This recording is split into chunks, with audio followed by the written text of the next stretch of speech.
Now am so excited to have Joanne Milo, who's got an MBA, as well as the fact that she has had type 1 diabetes for 60 years. Here, she flew in today to talk to you all, and she's going to tell us about her lived experience. All right. Okay, do it. Hi, everybody, and thank you, Nancy, and what an honor to be here today.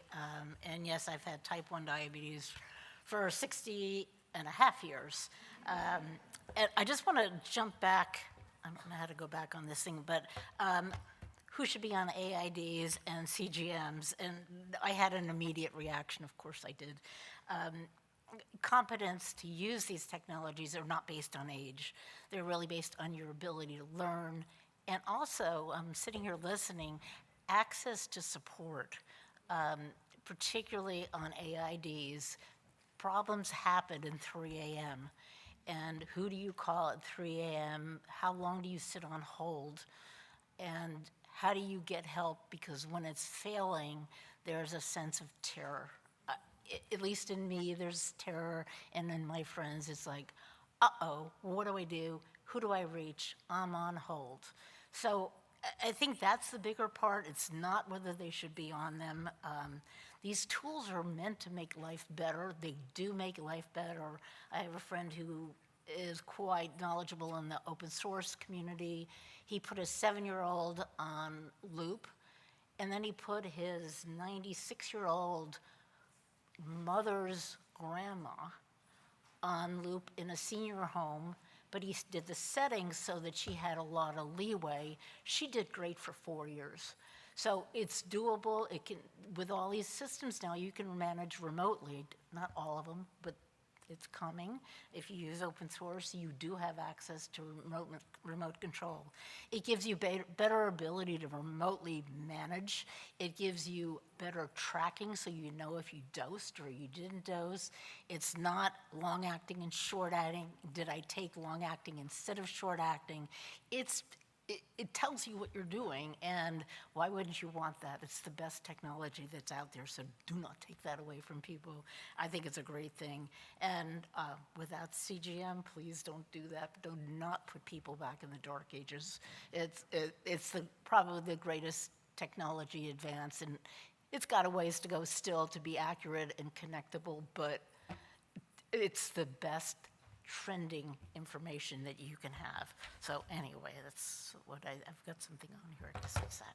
Okay, so 60 years, I was diagnosed in 1965. In New York City, I had one of the, at the time, world-famous endocrinologists taking care of me, and he swore there would be a cure in 2 years. And I'm sure you've heard this. 2 years later, I asked him, and he said, 2 more years. And 2 more years later, I asked him, because I think it'll be 5. And I started to really question him. I was a teenager by then, and he did not believe in control, tight control. His worry was that low blood sugars would damage the brain. And thankfully, my parents didn't agree with him. Many of the friends I met in that practice did not survive their teens. There was a lot of knowledge that had to come forward. I also, is what I call the dark ages of T1D, syringes that just had been plastic. I didn't have to boil them. Urine testing, which any teenager knew how to cheat. No good advantage to it, but I did anyway. There was animal insulin. It wasn't as pure as what we have today. Tight control was questionable. Nothing really changed till about 1970. I had one of the first glucose meters that was a pin needle. It was terribly inaccurate. It cost $500, no insurance. I had one, and it was also easy to cheat because you can overblot the blood. I knew how to do that. By college, I had a portable glucose meter. Took 2 minutes to get an answer. Then it was 45 minutes. It was a life scan, I believe. But it was cool because it could sit at my student desk and I didn't have to plug it in. Nothing until 2006. Where were the researchers? I don't know. But 2006 was CGM, and I was one of the first in Orange County, California, and the VP of manufacturing sat in my living room staring at me for 2 hours while it warmed up because he wanted to see what the experience was like. I called it a random number generator. It was not terribly accurate, but it was better than finger sticking, and I was just so excited. I had the Abbott Navigator, I had the Dexcom STS, and I've been on CGM ever since. Do not take that away from me. It'll be a problem for you. I love it. I think what I love about it is not its accuracy or its consistency or connection. It's the trend lines. It's what I get to see. It's what my husband gets to watch. He's an engineer. He loves it. And when I complain about it failing, he says, but at least you have it. He is so grateful for that technology. Nothing until about 2014, and then Night Scout was created by the open source community as a display for all of your data. There still is nothing that does what it does. And I thought, I guess I need to jump. I guess I'm an early adopter. And so I set up a rig and I tracked myself because I didn't have anybody else to track. 2016, I jumped on Loop and in the open source community, and I haven't looked back since. I bought my first old antique Medtronic pump so I could loop from a lady on Craigslist in Las Vegas.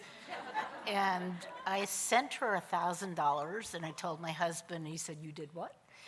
And how do you know she'll send you a pump? And I said, she's a diabetic.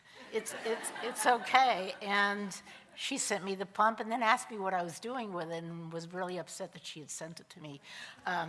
But I have not looked back since, and I've used all the newer algorithms, and I am so entirely grateful to the open source community for leading the commercial industry to learn and get advanced. So I do continue in that community. I started a support group at the beginning of COVID called Loop and Learn on Facebook because I thought we needed to support each other. We are not a commercial organization, we're volunteers.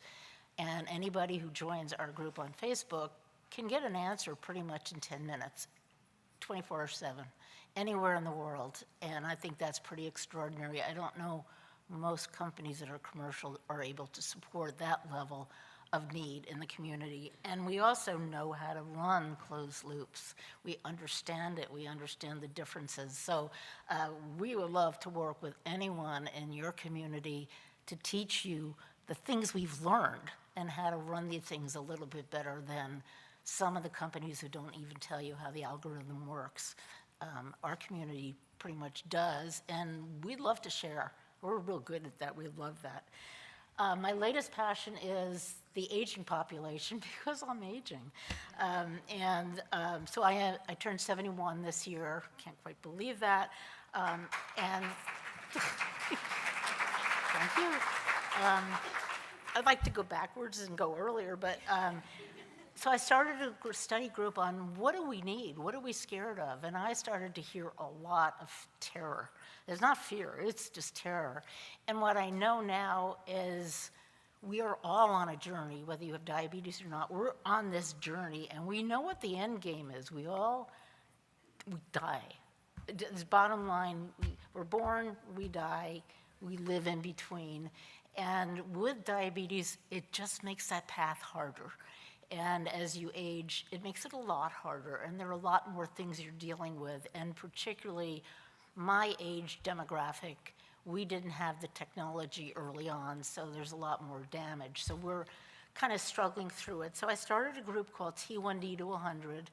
We are launching a website in September with knowledge, with information, with tips and tricks, things you might want to be aware of, things you might want to prepare for.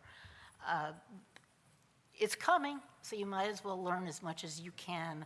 Our other goal in T1D to 100 is to work with the research community. I connected early with Nancy Allen.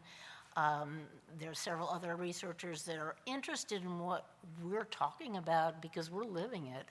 And it's important that we can share with them and they can validate what we're saying, and it can then be pushed into our healthcare providers. My experience is healthcare providers don't know what to say to us. I was told I'd be dead at 40. Didn't do that. And but we're different than we were when we were 40. And I recently did a telemed with my endo, who's well-known and very competent. And he said, "How are you doing?" And I said, I'm really struggling emotionally. I'm just tired. I'm just tired of all of this. I'm tired of failures of technology." And he said, "Really, you?" I said, "Yeah, no, I am really tired." And he said, "Sorry to hear that." Never brought it up again. Didn't know what to say. I think the world of him, but he didn't know what to say. And we need to help them understand what to say and what to do with us, because we do need their help, and we need them to understand what's going on with us. So I think that's terribly important in what we're doing. So moving on, we've already done that. What do we need to know? What would be helpful? Let me get to this. Cheat sheets, those are my favorite things. That's what we all came up with in my study group, is as we age, we kind of forget the things, the steps we have to take, the change your transmitter. Oh, wait, what do I have to enter? Is there a code I need to do? Oh, my grandchild's talking to me. I skip a step. Cheat sheets, an app that maybe makes you check it off so that you know you've done it, so you don't end up with a technology failure. That's frustrating. So little tips and tricks that we need, because we're older. Things happen. The other thing I heard in my group was someone mentioned her fear of physical geography, and I didn't know what that meant. I now know what that means. Your skin. Your body is different. Your skin is different. It is looser, and if you've had diabetes for a while, it's damaged. You've been infusing and poking forever. And my group has come up with a document with lots of tips and tricks from our community of what might work for you if your skin is getting roughed up from pods, from infusion sets. Are you getting bumps and lumps? Try this, do that. It's important because that's the only way you're getting your medication in your body. It needs to be accepting of what you need. There was also an interesting new company that does ultrasound to see the health of the skin where you're going to be infusing. So there's new technology coming. That's pretty exciting. Nancy mentioned about hearing loss, vision loss, cognition. That's all stuff we don't want to talk about. I have a lot of friends go out to lunch and they are like, what? And I said, you might want to have your hearing checked. And they say, no, I'm not going to do that. I'm just not going to do that. It's real important to hear. It's really, really important. And technology companies can make their alerts louder or variable, or setting them for different times a day. I know the developer of Sugar Pixel, he did that because teenagers weren't hearing alarms. Older people don't hear them either. I don't hear them.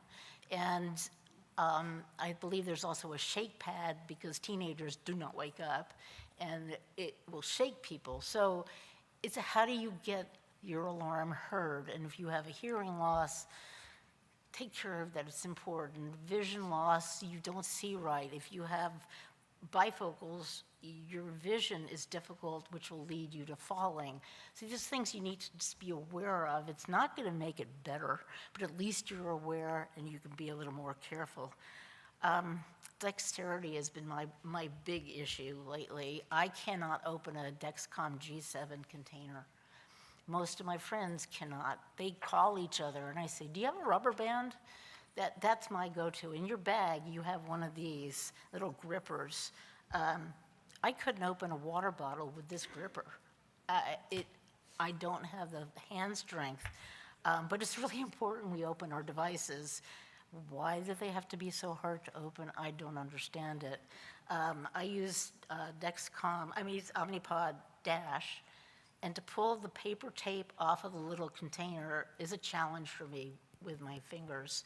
I either use my teeth, which really kind of horrifies my husband, or hemostat. I have one on my desk because I can't grip the tape. It's so tight. I'm not the only one.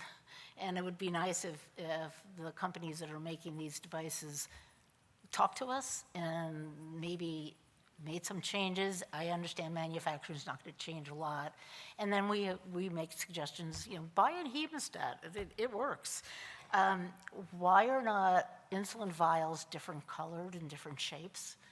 I've taken so many calls from people that didn't know whether they took their long-acting or short-acting at nighttime. There's just no reason, and it's been that way for 60 years.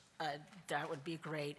I also use a gripper on my insulin vials because I've traveled, dropped the vial, shatters, I'm in trouble.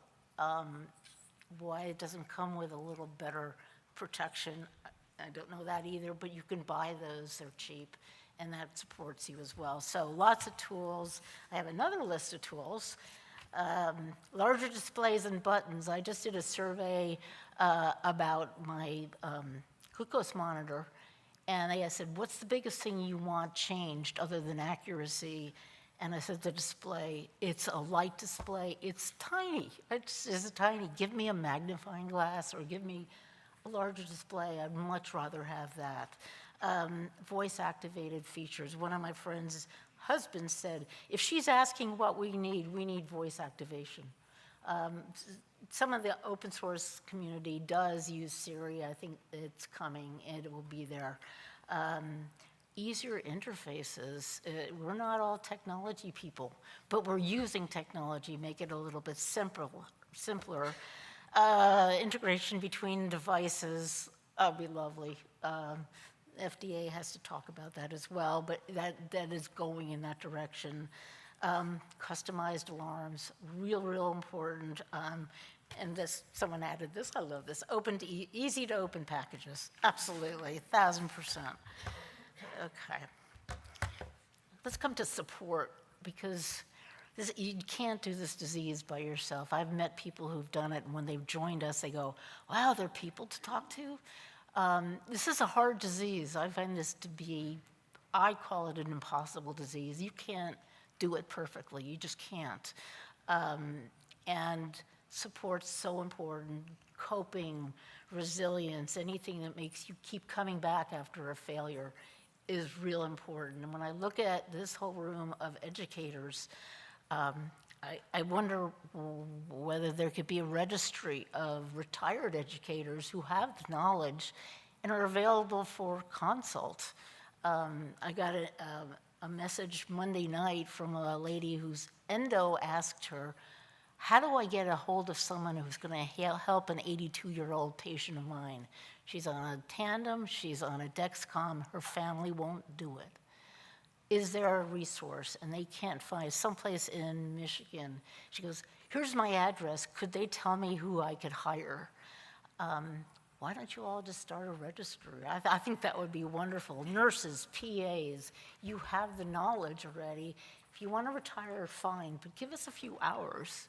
Make a few extra bucks. That would be wonderful. My husband reminded me that some of the best resources are parents who have helped their kids on open source applications because they understand the algorithms. They can do this in their sleep at 3 a.m.